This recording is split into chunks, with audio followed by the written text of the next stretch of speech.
अस्सलाम वालेकुम नाज़रीन, आप देख रहे हैं टैक्स और आप। आज हमारा मौजू है कारोबार की आमदन। अब अगर हम इस वक्त देखें जो सूरत हाल है पाकिस्तान में, बारिशों ने, सैलाबों ने लोगों की ज़िंदगियाँ मफलूज कर दी हैं। लोग अपनी ज़िंदगियों से महरूम हो गए हैं। ख़ास तौर पे बहुत सारे बच्चे जो हैं वो इस दुनिया से चले गए हैं क्योंकि उनके पास सही घर नहीं था, क्योंकि उनके पास कोई प्रोटेक्शन नहीं थी। और जो लोग इस वक्त ज़िंदा भी हैं तो वो बहुत बुरे हालात में। कारोबारी हजरात को चाहिए कि आगे बढ़ें, वो मदद करें उन लोगों की, लेकिन उनको ये जहन में भी रखना चाहिए कि ये जो सूरत हाल है, जो हुकूमत इस वक्त पाकिस्तान की, उसके पास पैसे नहीं हैं उनको सपोर्ट करने की, इसकी वजह क्या है? 75 साल में हम अपने टैक्स निज़ाम को अपनी आवाम के पोटेंशियल पे नहीं ला सके। हमने वो टैक्स नहीं कलेक्ट कर सके जो हमें कलेक्ट करना चाहिए था। हम वो टैक्स नहीं दे सके जो हमें देना चाहिए था। हमने जब भी बात की एग्जिम्पशन की बात की, हमने जब भी बात की रिबेट की बात की, हमने जब भी बात की ये बात की कि मुझ पर टैक्स नहीं लगना चाहिए, टैक्स बहुत ज़्यादा है, लेकिन हमने कभी ये बात नहीं की कि मैं अपना टैक्स ड्यू दूँगा। और हमने कभी भी ये बात नहीं की, किसी से पूछा हुकूमत वक्त से कि तुमने ये पैसा लिया है, कहाँ लगाया, क्या इंफ्रास्ट्रक्चर बनाया, कभी नहीं पूछा। हमने जब वोट दिया जब भी नहीं पूछा कि टैक्स की आमदन कहाँ गई। हमने जब वोट दिया जब भी ये नहीं पूछा कि इस टैक्स की आमदन को कहाँ तुमने लगाया। हमने जब वोट दिया ये जब भी नहीं पूछा कि आइंदा तुम क्या करोगे। तो ये बहुत बड़ी ज़िम्मेदारी है हम पे, क्योंकि इस वक्त जो पाकिस्तान बिल्कुल मफलूज हुआ है। अगर हम बलूचिस्तान में देखें, अगर हम इंटीरियर सिंध में देखें, पंजाब में देखें, हर सूबे में तबाही तबाही है। और ये जो क्लाइमेट चेंज है ये आइंदा आने वाले वक्तों में भी इसी तरह की तबाहकारियाँ लोग एक्सपेक्ट कर रहे हैं। लेकिन जहाँ पे डेवलप इकॉनमी है, जहाँ पे हुकूमतें मजबूत हैं, जहाँ में हुकूमत के ख़जानों में पैसे हैं, वहाँ पे लोग महफूज भी हैं, लोग अपनी ज़िंदगी भी गुजार रहे हैं, तो खुशहाल भी हैं, दो इन आफातों से महफूज रह रहे हैं। और उनको कोई फ़िक्र नहीं है क्योंकि उनकी हुकूमत वेलफेयर स्टेट है। हुकूमत कैसे वेलफेयर स्टेट बनेगी? वो जब तक आप अपना टी टैक्स नहीं देंगे, एक्सचेकर में नहीं जाएगा, और उसके साथ उनसे सवाल नहीं करेंगे कि ये पैसा कहाँ लगा, कैसे लगा और क्यों लगा। हमें यहाँ ब्रेक लेना है, ब्रेक से वापस आएंगे तो अपने मेहमानों से बात करेंगे ब्रेक के बाद।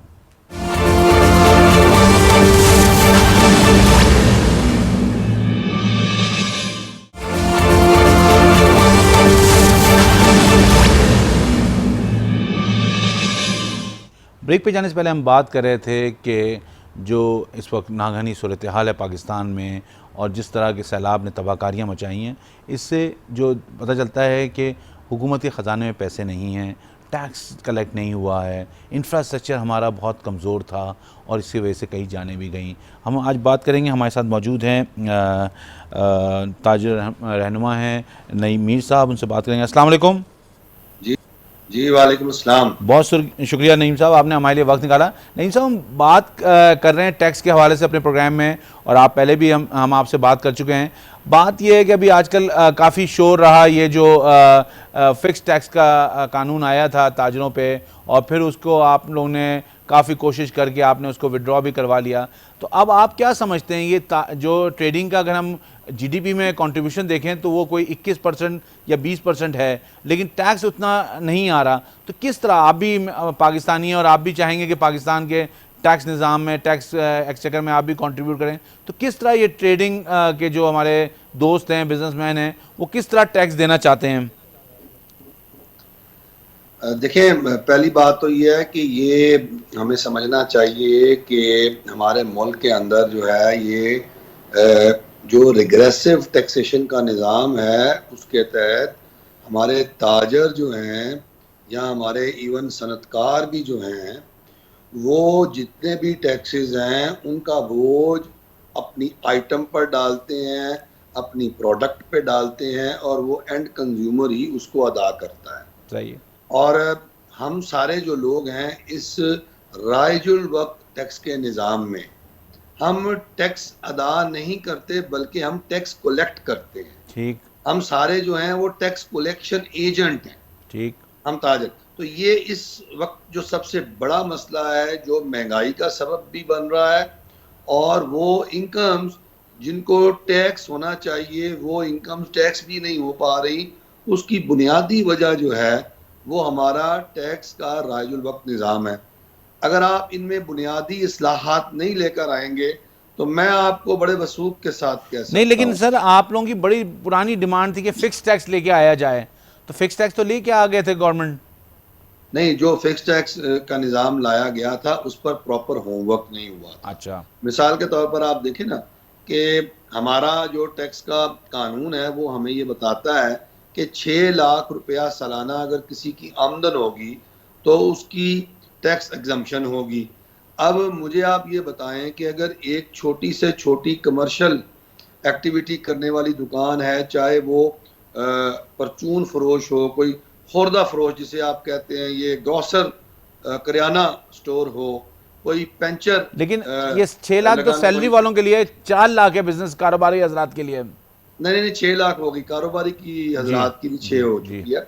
तो मैं ये कहना चाह रहा था कि अगर 6 लाख की आमदन है तो उसमें पंचर लगाने वाले भी आ जाएंगे, उसमें छोटे मोटे दर्जी भी आ जाएंगे, उसमें पान फरोश भी आ जाएंगे, उसमें दुपट्टे रंगने वाले भी आ जाएंगे, उसमें जो है वो चूड़ियाँ बेचने वाले भी आ जाएंगे। तो वो लोग जो है उनकी आमदनें इतनी नहीं है कि उनको टैक्स होना चाहिए। अब कमर्शियल मीटर्स पर जो टैक्स लगाया गया वो देखा नहीं गया कि उन लोगों को सिक्योर कैसे किया जाए जिनकी आमदन जो है वो टैक्सेबल नहीं है। जी। तो यही वजह थी कि जो 20 यूनिट, 50 यूनिट या 70 यूनिट महीने के इस्तेमाल करने वाला जो छोटा कमर्शियल बिजली का कंज्यूमर था, यानी छोटा ताजर था, उस पर भी 6-6 हज़ार रुपया महाना लेकिन टैक्स फिर आयद कर सर, दिया फिर गया। आप एक डिवाइड कर लेते ना, एक डिस्टिंग्विश कर लेते। आपने तो, आप लोग ने तो डिमांड की कि सबसे सब पे से ही हटा दिया जाए। नहीं, ऐसे नहीं है कि हमने डिमांड की कि सब पे हटा दिया जाए। ठीक इसमें कुछ कानूनी कबाहतें भी आ गई थी फिक्स टैक्स के निज़ाम में। ठीक। मिसाल के तौर पर ये कह रहे थे कि जो फिक्स टैक्स करेंगे उसमें हम 150 यूनिट्स वालों को छोड़ देंगे। ठीक है, तो 150 कमर्शियल यूनिट्स इस्तेमाल करने वालों को जब ये छोड़ते थे तो इनके डाटा के मुताबिक 60 से 70% के करीब जो कमर्शियल मीटर यूजर है वो तो वैसे ही इसमें से निकल जाता। सही। अब जो बाकी रह जाते थे उनको ये कह रहे थे कि ये जो टैक्स हम लगा रहे हैं ये फाइनल सेटलमेंट है, ना कि ये एडजस्टेबल है। यानी इसको थोड़ा सा इस जरा निज़ाम को समझिएगा कि जो एडजस्टेबल टैक्स होता है उसका मतलब ये होता है कि ये टैक्स जो है अगर आप नॉर्मल रजीम के तहत अपना टैक्स रिटर्न जमा करवाएं और अगर आप पर ज्यादा टैक्स वसूल कर लिया गया है तो आप अपना प्रॉफिट एंड लॉस अकाउंट दें और उसके नतीजे में आपकी एडजस्टमेंट होगी और जो आपका टैक्स रियासत की तरफ ज्यादा चला गया है वो वापस होगा और रिफंड हो जाएगा। तो हमने कहा कि आप टैक्स पहले लेते क्यों हैं जिसको रिफंड करना पड़े, और ऐसा टैक्स लगाते हैं जो रिफंडेबल भी नहीं है। तो ये दो मुख्तलिफ किस्म की, लेकिन चले ये बातें हो गई, अब आपके पास क्या प्लान है कि इस सेक्टर को किस तरह टैक्स करना चाहिए? देखें, टैक्स तो होना है इसको, चाहे वो किसी भी फॉर्मेट में हो जो आप लोग एग्री करें या आप लोगों को उससे इतराज ना हो। तो क्या आप क्या समझते हैं, क्या चीज लेके आनी चाहिए जिससे ये टैक्स हो सके और एक्सचेकर में कंट्रीब्यूट कर सकें? देखें, पहली बात तो यह है कि ये आप अपनी दुरुस्तगी फरमाएं कि टैक्स तो ये हो रहा है, यानी बिजली के बिलों पर 10% जो है वो इनकम टैक्स और 5 से 7.5% सेल्स टैक्स की ऑलरेडी साल से स्लैब मौजूद है और टैक्स अदा हो रहा है। ठीक। अब ये टैक्स जो है अब शुमार कहीं नहीं हो रहा क्योंकि टैक्स रिटर्न जो है वो अदा नहीं हो रहा। तो हमारे दोस्त रिटर्न नहीं फाइल करते ना। ये सबसे बड़ा प्रॉब्लम ये है कि रिटर्न फाइल नहीं हो रहे। ठीक। अब इन रिटर्न्स को फाइल करने का जो तरीका है वो हमने एफबीआर के साथ, मैं कल भी इस्लामाबाद में मौजूद था, चेयरमैन एफबीआर के साथ मेरी मुलाकात हुई है, तो हमने उन्हें कहा है कि जी एक सादा फॉर्म बना लें और एक फॉर्म बनाकर हमें दें और हम मुल्क गिर इसमें मुहिम चलाएंगे, ड्राइव चलाएंगे और जितने कमर्शियल मीटर होल्डर्स हैं हम आपसे ये बात ही नहीं करते कि जी वो 6 लाख की आप एग्जम्पशन दे दें ना दें। हम कहते हैं वो सारे के सारे जो है ना वो अपने कमर्शियल मीटर्स पर जो टैक्स कटेगा और जो उनके विदहोल्डिंग टैक्सेस होंगे वो सारे के सारे आपको एक लिस्ट बना के देंगे और आपको एक सादा कागज जमा करा देंगे, आप उन्हें हमारे साथ बैठकर फिक्स कर लें। तो लेकिन इसमें एक कोई कॉलम असासों का भी डालेंगे? आजकल आमदन से ज्यादा का असासे का बड़ा मसला है, लोगों के पास आमदन इतनी होती नहीं, असासे बहुत ज्यादा निकल आते हैं। यार देखें बात सुने, ये तो अमीर लोगों का मसला है ना, जी जिन्होंने असासे बना लिए। जी हमारे तो असासे वैसे ही रोड हो गए हैं, वो तो सारे खुरखर गए हैं, वो तो सारे जो है वो बह गए हैं इन माशी हालात में। ठीक है छोटा ताजर तो बेचारा बहुत ज्यादा मुतासर हुआ है। ठीक है। हाँ, ये जरूर होना चाहिए कि जो उसकी कोई दुकान है एक आधी, कोई उसका छोटा मोटा मकान है, उसके पास मोटरसाइकिल होगी, कोई सवारी का फर्नीचर फिक्सचर होगा, कोई सवारी तो गाड़ी भी हो सकती है छोटी मोटी, तो इन चीजों को भी वाइट कर देना चाहिए। अब इन बेचारों से आपने क्या सर सर असासों और स्टॉक आमदन के फर्क का स्टॉक का हिसाब भी तो लेना एक है? स्टॉक का भी तो एक मसला है। स्टॉक भी तो हमारे यहाँ बहुत सारी रिसोर्सेज से खरीदा जाता है, बाज वक्त इंपोर्टेड खरीदा जाता है, बाज वक्त स्मगल्ड खरीदा जाता है, तो उसको भी कोई डिक्लेयर करने का भी तरीका होना चाहिए ताकि चीजें ऑन बोर्ड आ जाएं। जी, बात यह है कि जो स्टॉक्स खरीदे जाते हैं, एक तो फॉर्मल है, दूसरे इनफॉर्मल है। जी जो फॉर्मल स्टॉक्स हैं वो तो आपको पता है कि यहाँ किसी प्रोडक्शन हाउस से लिए जाएंगे, यहाँ किसी इंपोर्टर से लिए जाएंगे। एब्सोल्युटली। तो वो इंपोर्टर्स और जो प्रोड्यूस करने वाले हमारे मैन्युफैक्चरर्स हैं, वो तो सारे के सारे टैक्स नेट के अंदर बिल्कुल ठीक है। मौजूद है। नहीं, इनफॉर्मल तो की वो, बात हो रही है, इनफॉर्मल की बात हो रही है। अब आप देखें जो स्मगल गुड्स है उसकी तो कहीं ना कागज है और ना उसकी कोई जो है वो अपना कोई दस्तावेज मौजूद है कि उसको आप शो कर सके। वो तो स्मगल गुड्स जो है उनको तो सोर्स पे जाके रोकना ही पड़ेगा और उसके लिए एक और नई मुहिम चलानी पड़ेगी। इसके अलावा तो और कोई सिलसिला नहीं हो सकता, बिकॉज जो स्मगलिंग होती है वो पुराने जमाने गए कि गधों पर स्मगलिंग हो रही है और क्रॉस बॉर्डर क्रॉस हो रहे हैं और वहां पर कुछ इस तरह का सिलसिला है। अब तो सारी स्मगलिंग जो होती है वो मिस डिक्लेरेशन के जरिए होती है नहीं मीर साहब, और वो वो कोर्ट तो से होती वो है तो चलें और आप उसमें आप एफबीआर और हमारे काम मुलव्वस होते हैं। बिल्कुल सही। अब अगर अब ट्रैक एंड ट्रेस का जो कॉन्सेप्ट आ गया है उसके जरिए चीज़ें मिनिमाइज तो होंगी, मैं ये नहीं कहता कि एलिमिनेट हो जाएंगी, मिनिमाइज तो होंगी, लेकिन जो स्टॉक इस वक्त लोगों के पास है उसको वो किस तरह फिर वो जस्टिफाई करेंगे कि कहाँ से आया? उसकी क्या आप समझते हैं कोई डिक्लेरेशन की कोई स्कीम लेके आया एफबीआर ताकि वो भी ऑन बोर्ड आ जाए? या डिक्लेरेशन की स्कीमें अब आप नहीं दे सकते। आपने माजी में भी इतनी ज्यादा स्कीमें दी हैं, लेकिन उन स्कीमों के नतीजे में आप देख लें कि हमारे नंबर ऑफ फाइलर्स जो हैं वो बड़े नहीं हैं। और एक और बात भी आप याद रखें, देखें इस वक्त आपने फाइलर्स और नॉन फाइलर्स के दरमियान एक डिस्टिंग्विश की हुई है, एक आपने तफरीक की हुई है। और वो तफरीक ये है कि उस पर विद होल्डिंग टैक्स जो है वो आपने डबल लगाना है नॉन फाइलर पर। जी हाँ।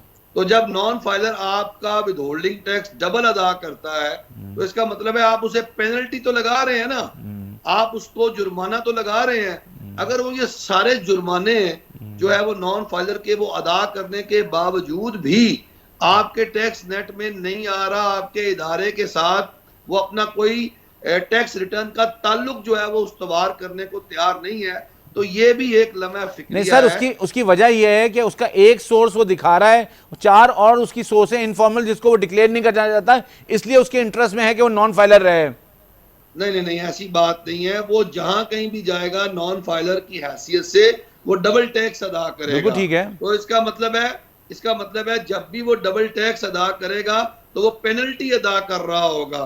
तो जब वो पेनल्टी अदा कर रहा होगा तो मेरा ख्याल है कि उसके बारे में हमें जरूर सोचना चाहिए कि सिर्फ एक यही एंगल नहीं जो आपने बताया, एक दूसरा एंगल भी है कि निज़ाम में भी इस्लाहात की गुंजाइश बहुत ज्यादा मौजूद है और हमारे इदारे की जो क्रेडिबिलिटी है यानी एफबीआर की, उसमें भी जो है वो बेहतरी की बहुत ज्यादा अच्छा जरूरत ठीक है, लेकिन ये आप जो फॉर्म एक आप लेकर आ रहे हैं सिंगल पेज का, इसमें असासों की एक एक कॉलम होना चाहिए ताकि पता चले कि पिछले साल और अगले सालों में असासों में कोई फर्क आया है, तो वो भी एक नजर आ जाए फेस पे। तो ये भी अगर आप कॉलम में ऐड कर लें तो मेरे ख्याल में लॉन्ग टर्म में ये बहुत अच्छा होगा। देखें अगर असासों वाला कॉलम जो है वो ऐड कर लिया जाएगा तो ये यकीनन कोई बुरी बात नहीं है, आप ठीक कह रहे हैं। बट देखना ये पड़ेगा कि आईएमएफ के साथ जो इनके मुआहदे हुए हैं उस मुआहदे के तहत जो है इसके अंदर कितनी गुंजाइश मौजूद है। तो ये बात जो है इस पर हम डिबेट जरूर करेंगे और मुतालबा भी करेंगे और आपकी बात दुरुस्त भी है। लेकिन अब प्रॉब्लम ये है कि हम जो हमारे इंटरनेशनल फाइनेंशियल इंस्टीट्यूशंस हैं उनकी भी हम पर हमारे पर जो ऑब्लिगेशंस हैं और जो हमने मुआहदात किए हुए हैं और जिसके नतीजे में हमें फंड्स आते हैं और अपना मुल्क चलाते हैं उधार की बुना पर, तो उसमें फिर क्या कंडीशनलिटीज हैं इसको भी देखना पड़ेगा। बहुत शुक्रिया नईम साहब, आप हमारे साथ मौजूद थे। नईम मीर साहब जो रहनुमा हैं और वो बड़े वाज़ेह अंदाज में बात कर रहे थे कि ये इस्लाहात होनी चाहिए, वो टैक्स देने को तैयार हैं। वो एक सिंगल फॉर्म पे उनकी FBR से बातचीत चल रही है। मैंने जैसे उनको सजेस्ट किया कि अगर असासों की डिटेल भी आ जाए तो ये पता चल जाएगा कि पिछले साल आपके एसेट क्या थे और अगले साल क्या एसेट हैं, तो नज़र आ जाएगा कि जो आमदन कमा रहे हैं, जो डिक्लेयर कर रहे हैं, उसी के अंदर वो अपने असासे भी बना रहे हैं। और ये बड़ा ज़रूरी है, क्योंकि जब तक आमदन और असासे रिकनसाइल नहीं होंगे, टैक्स निज़ाम बेहतर नहीं होगा। हमें यहाँ ब्रेक लेना है, ब्रेक से वापस आएंगे तो अपने दूसरे मेहमान से बात करेंगे। वापस आते हैं ब्रेक के बाद।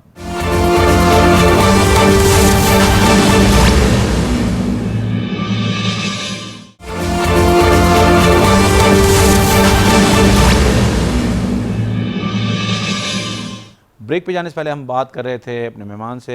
अभी हमें ज्वाइन किया है टैक्स एक्सपर्ट जाहिद अतीक साहब ने, former president Lahore tax bar के। इनसे बात करेंगे। अस्सलाम वालेकुम Zahid. Thank you very much. वालेकुम सलाम अनवर भाई, बहुत शुक्रिया आपने हमारे लिए वक्त निकाला। जाहिद, आज हम बात कर रहे हैं जो बिजनेस इनकम है उस पर किस तरह टैक्स होता है, क्या उसका थ्रेशोल्ड है। ज़रा हमारे नाज़रीन को बताएं कि क्या किस आमदन पे आपको टैक्स देना होता है और किस तरह प्रॉफिट कंप्यूट किया जाता है। अनवर भाई एक्चुअली अगर हम इसको बिल्कुल सादा जुबान में डिस्कस करें तो कोई भी फर्द या अदारा जब अपनी सेल करता है, कोई इकोनॉमिक एक्टिविटी करता है, ट्रेडिंग करता है, तो उसमें से उसे जो अखराजात मिनहा करने के बाद मुनाफा निकलता है, उस मुनाफे पे उसे टैक्स अदा करना होता है। और ये एक साल के इख्तिताम पे 30 जून को हमारा जो टैक्स ईयर है ये 1 जुलाई से शुरू होता है और 30 जून को खत्म हो जाता है। बिल्कुल सही है। महीने के पीरियड में कोई भी फर्द या अदारा जो सेल करता है उसमें अपने अखराजात को माइनस करने के बाद जो हालस आमदनी निकलती है उस पर उसे टैक्स अदा करना होता है। हमारे बिजनेस जो है वो इनकम टैक्स ऑर्डिनेंस में वो उसमें 4 लाख तक की आमदनी जो है उस पर इनकम टैक्स अदा नहीं करना होता। और जब ये इनकम की शरह 4 लाख से ज्यादा हो जाती है तो फिर जो टैक्स रेट्स हैं उसके मुताबिक हमें अपनी इनकम का गोशवारा फाइल करना होता है। और वो गोशवारा फाइल करने के लिए इनकम टैक्स ऑर्डिनेंस में 30 सितंबर डेट रखी गई है एक इंडिविजुअल्स के लिए और AOP के लिए। अच्छा, ये कौन से अखराजात मिन्हा होते हैं, मतलब क्या उनकी क्या सिग्निफिकेंस होती है, क्या कौन से खर्चे में ले सकता हूँ, क्या मैं पर्सनल खर्चे ले सकता हूँ? अगर मैं बिजनेस की बात करूं और बतौर वकील अगर मैं एक सर्विसेज रेंडर करता हूं तो मुझे अपनी फी जो मिलती है मेरे क्लाइंट से, उस फी में मैं जो अपनी सर्विस रेंडर करता हूं उसमें मुझे जितने अखराजात खर्च करने पड़ते हैं वो सब के सब मुझे मिन्हा करने की इजाजत है। जिस तरह से अगर मैं अपने स्टाफ को सैलरी पे करता हूं, मेरी ट्रैवलिंग होती है, या मैं अपने किसी एसोसिएट को पेमेंट करता हूं, मुझे अपना केस प्रिपेयर करने के लिए कुछ पेपर स्टेशनरी यूज करनी पड़ती है, ट्रैवलिंग करनी पड़ती है, रिसर्च करनी पड़ती है, और मुझे अपने इस बिजनेस को कंप्लीट करने के लिए, इस ट्रांजैक्शन को कैरी आउट करने के लिए जितने मुझे एक्सपेंसेस खर्च करने पड़ेंगे, कानून सब के सब मिन्हा करने की इजाजत है। ये जो आपकी यूटिलिटीज होती हैं, बिजली के बिल, टेलीफोन, मोबाइल, ये भी आप कम्युनिकेशन में वो तमाम अखराजात जो मेरे बिजनेस से रिलेटेड है वो मुझे मिन्हा करने की इजाजत दी जाती है। और मैं अपने ऑफिस के लिए कोई एसेट खरीदता हूँ, कोई AC खरीदता हूँ या कोई कंप्यूटर खरीदता हूँ, तो उसके लिए क्या किस तरह वो डायरेक्ट डिडक्ट होगा या उसके लिए कोई और तरीक़ेकार है? अनवर भाई देखिए, अखराजात 2 किस्म के होते हैं, एक कैपिटल एक्सपेंस होता है, एक रेवेन्यू एक्सपेंस होता है। अगर तो आप कोई असासा खरीदते हैं वो तो आपका एसेट बनता है, तो एसेट आपको आमदनी में से माइनस करने की इजाजत नहीं होती। अलबत्ता अगर आपको अपना बिजनेस करने के लिए कुछ एसेट यूज करना पड़ता है, लाइक मैं लैपटॉप यूज कर रहा हूँ, अपने कंप्यूटर्स यूज कर रहा हूँ, प्रिंटर्स यूज कर रहा हूँ, तो ये इसके मुझे डेप्रिसिएशन अलाउ होती है कि मैं जितना इसको इस्तेमाल करता हूँ, कानून में मुझे 5 साल तक इसकी जो 20% एवरी ईयर के हिसाब से उसकी मालियत का डेप्रिसिएशन करने की इजाजत दी जाती है कि ये चूंकि 5 साल बाद ये एसेट खत्म हो जाएगा तो मैं इसके 1/5 यानी 20% को माइनस कर सकता हूँ। इसी तरह से अगर कोई बिजनेसमैन है वो अपने बिजनेस करता है तो सेल करने के लिए जो उसने चीज फरोख्त की है उस चीज को जो उसने खरीदा वो उसकी प्राइस में से माइनस कर ले, अपने शॉप पे डिस्प्ले पे लाने के लिए जो उसने फ्रेट पे किया, कोई डायरेक्ट एक्सपेंस किया, कोई लेबर हायर की, वो सब के सब अखराजात, और बेचने से रिलेटेड उसने शॉप पे यूटिलिटी, उसकी कोई टेलीफोन, कोई मोबाइल, कोई उसके कोई फ्रेट आउटवर्ड के एक्सपेंस हैं,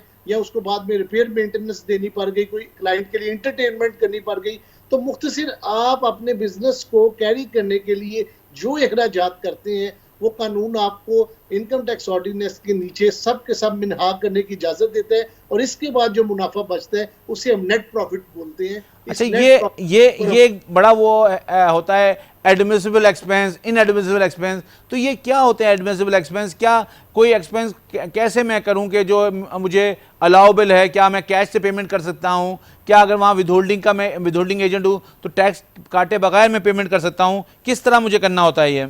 अनवर भाई, असल में हमारा जो कानून है इसमें काफी पेचीदगी है, और चूंकि हमारे जो नाजरीन है ये आमतौर पे आम पब्लिक है या बिजनेसमैन जो हमारे आपके प्रोग्राम को सुनते हैं वो बहुत एक्सपर्ट नहीं होते, तो इसलिए मैं उनके लिए बहुत सादा अल्फाज में एक्सप्लेन करना चाहता हूँ कि वो अखराजात जो हमारे बिजनेस से रिलेटेड है वो कानून हमें इजाजत देता है कुछ शराइत के तहत उस एक्सपेंस को क्लेम करने के लिए कानून में कि क्या वो खर्चा जेन्युइन है, क्या बिजनेसमैन उस खर्चे को इन्फ्लेट तो नहीं कर रहा अपनी को कम करने के लिए। तो लेजिस्लेचर ने उसके साथ कुछ कुछ कंडीशंस एट्रीब्यूट कर दी हैं, जैसे सैलरी है, वो अगर आपकी सैलरी 30,000 से ज्यादा मुलाजिम को दे रहे हैं तो कैश देने की इजाजत नहीं, आपको चेक से देना होगा। इसी तरह आप अगर परचेजेस कर रहे हैं वो आपकी सालाना 2.5 लाख रुपए से ज्यादा जब हो जाएंगी तो आपको चेक के थ्रू पेमेंट करनी पड़ेगी, और इसका मकसद ये होता है कि आपकी एक तो इकोनॉमी डॉक्यूमेंट हो और दूसरा आपकी जेन्युइननेस ऑफ एक्सपेंस जो है वो भी आसानी से असन ट्रेन हो सके।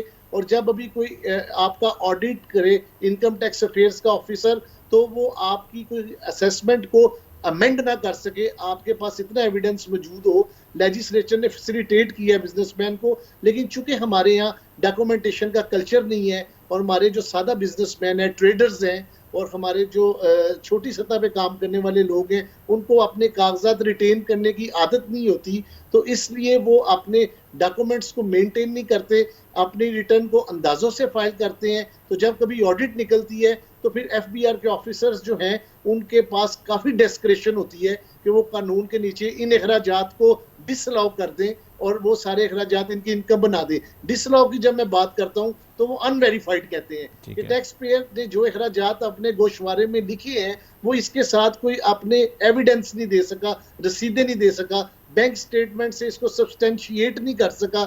हम इस पोजीशन में नहीं है कि हम इस खर्चे को वेरीफाई करके इसे अलाउ करें। ठीक है, तो अब हमने जो बात की उसमें 3 सेगमेंट हो गए। एक मैंने अपना रेवेन्यू बुक किया, दूसरे मैंने अपने अखराजात बिना किया और मेरा प्रॉफिट आ गया। तो अब अखराजात वो आपने जैसे बताया कि वो क्रॉस चेक से होना चाहिए, कहीं टैक्स कटना है तो उस पर टैक्स कटना चाहिए ताकि उसको वेरीफाई हो सके, वो एडमिसिबल एक्सपेंस बन सके। और जो मैं अगर कैपिटल एक्सपेंडिचर है तो उसमें मैं डेप्रिसिएशन ले सकता हूँ और उसके साथ जो है मैं अपनी प्रॉफिट को कैलकुलेट करूँगा और उस पर फिर मैं क्या थ्रेशोल्ड है और उस पर क्या रेट ऑफ टैक्स है, अगर मिनिमम और मैक्सिमम? ये सर, अगर तो आपके जो सालाना जो है वो आमदन 4 लाख से 6 लाख तक है तो 5% का रेट है, और इसी तरह से फिर 6 से 10 लाख तक, 10 से 15 लाख तक। तो ये शरह है जो एफबीआर की वेबसाइट पे भी मौजूद है और आसानी से आपको वुकला के वेबसाइट से भी मिल जाती है। इसके साथ साथ लेकिन अगर आपके बिजनेस में आपको 10 करोड़ रुपए से ज्यादा का टर्नओवर है तो फिर आपको एफबीआर को मिनिमम 1.25 टैक्स देना होगा। यानी 10 करोड़ रुपए कारोबार करने वाले आदमी को जब उसका सालाना टर्नओवर 10 करोड़ से ज्यादा 100 मिलियन से हो जाता है तो उसको फिर मिनिमम टैक्स की स्लैब में लाते हैं और वो मिनिमम टैक्स है 1.25%। ये आप समझे कि 10 करोड़ पे जाएगा तो ये 10,25,000 रुपए बन जाएंगे। अगर आमदनी कम भी है और आमदनी के ऊपर टैक्स कम भी बन रहा है तो आपको कम से कम 1.25% अपने टर्नओवर टैक्स का अदा करना लाजमी होगा। ठीक है, तो ये तो वो सूरत हाल है। अच्छा, आमदन के अलावा जैसे आपने बताया ये टर्नओवर टैक्स, मेरा अगर जेन्युइन लॉस होता है, मेरे एक्सपेंसेस वेरीफाइड है, मेरा रेवेन्यू कम है, तो क्या मैं वो डिक्लेयर कर सकता हूँ और क्या वो एक्सेप्ट हो जाता है? देखिए सर, मैं लॉस भी एक्सेप्ट होता है लेकिन उस पर डिपेंड करता है कि जब मेरा बिजनेस लॉस में है तो मैं अपने सारे डॉक्यूमेंट्स को, रिकॉर्ड को रिटेन करूं। अगर I have a very good case और मेरी परचेजेस और एक्सपेंसेस की मेरे पास पूरी वेरिफिकेशन और रसीदें हैं और जो लॉ ने मुझे कहीं भी विदहोल्डिंग टैक्स काटने की पाबंदी की है तो मैंने वो विदहोल्डिंग टैक्स काट के जमा भी कराया हुआ है, तो फिर आपका लॉस भी एक्सेप्ट होगा और ये जो आपने टर्नओवर टैक्स जमा करवाया है ये कैरी फॉरवर्ड हो जाएगा अगले साल के लिए, और अगले साल में आपको ज्यादा मुनाफा आ जाता है तो ये रकम आपके अगले साल के मुनाफे के अगेंस्ट भी आपके हाथ में एडजस्टेबल है। सही है। अच्छा, ये जो रिटर्न में फाइल करता हूँ तो ये ऑटोमेटिक एक्सेप्ट हो जाता है? ये किस तरह, इसका क्या तरीकेकार है? कोई ऑर्डर इश्यू होता है, क्या होता है? इनकम टैक्स ऑर्डिनेंस जो है वो सेल्फ असेसमेंट स्कीम पे बना हुआ है, और जब आप गोशवारा दाखिल करते हैं तो वो कमिश्नर की तरफ से आपका एक असेसमेंट डीम्ड ऑर्डर बन जाता है under the authority of law. तो लॉ जो है वो आप पे ट्रस्ट करता है, और हमारा जो फेडरल इनकम टैक्स का लॉ है, ये जो भी आप सेल्फ असेसमेंट में रिटर्न फाइल करेंगे ये ऑटोमेटिकली आपका असेसमेंट ऑर्डर बन जाएगा। लेकिन अगर एफबीआर के ऑफिसर के पास कई थर्ड पार्टी इंफॉर्मेशन आ जाती है कि इस गोशवारे में वो आपने अपने जो आपके इनकम है या एक्सपेंडिचर्स हैं या एसेट्स हैं वो ठीक डिक्लेयर नहीं किए, और कोई कंसीलमेंट रह गई है, एस्केप्ड असेसमेंट रह गई है, तो फिर उसको आपके गोशवारे को अमेंड करने का इख्तियार हासिल है। इसके साथ साथ एफबीआर जब आप पे ट्रस्ट करती है, गवर्नमेंट ऑफ पाकिस्तान आप पे ट्रस्ट करती है, तो उन्होंने अपने ऑफिसर को एक ऑडिट का राइट दिया है। ठीक है, तो ऑडिट के लिए जो है वो कुरानदाजी का मैकेनिज्म है। एफबीआर कुरानदाजी करती है, उसमें 5% केसेस निकलते हैं, उन टैक्स गुजारों को मुतला किया जाता है बजरिया कुरानदाजी आपका केस सिलेक्ट हुआ है, एक नोटिस जाती है, उनसे किताबें मांगी जाती है, जांच पड़ताल के बाद उनकी असेसमेंट जो है वो फिर अमेंड की जाती है। बहुत शुक्रिया हमारे साथ मौजूद जाहिद अतीक साहब, जिन्होंने बड़े वजह बताया किस तरह बिजनेस की इनकम को टैक्स किया जाता है, किस तरह एक्सपेंसेस को, वेरीफाइड एक्सपेंसेस को क्लेम कर सकते हैं, जो आपके कैपिटल एक्सपेंडिचर हैं उनको कैसे क्लेम कर सकते हैं, उनका एक्सपेंडिचर कैसे ऑडिट होता है, लॉस भी आप क्लेम कर सकते हैं। मिनिमम आपको टर्नओवर टैक्स देना है, अगर आपकी आमदन कम है तो मिनिमम टैक्स देना है, आपका एक थ्रेशोल्ड है उससे ज़्यादा आपका टर्नओवर है तो आपको मिनिमम टर्नओवर टैक्स भी देना है। और ऑडिट के बारे में भी बताया कि अगर कोई आपका रिटर्न है वो ऑटोमेटिक एक्सेप्ट हो जाता है, लेकिन एफबीआर के पास ये पावर है कि वो उसको अमेंड कर सकते हैं ऑडिट के ज़रिए। हमें आज जो सूरत हाल है उसको देखते हुए ये बात बड़ी शिद्दत से ये बात महसूस हो रही है कि पाकिस्तान बारिशों से, सैलाब से पूरा पाकिस्तान जो है इस वक्त तबाह हुआ है। हर तरफ जो है वो इस तबाही फैली हुई है, इंफ्रास्ट्रक्चर तबाह हो गया है।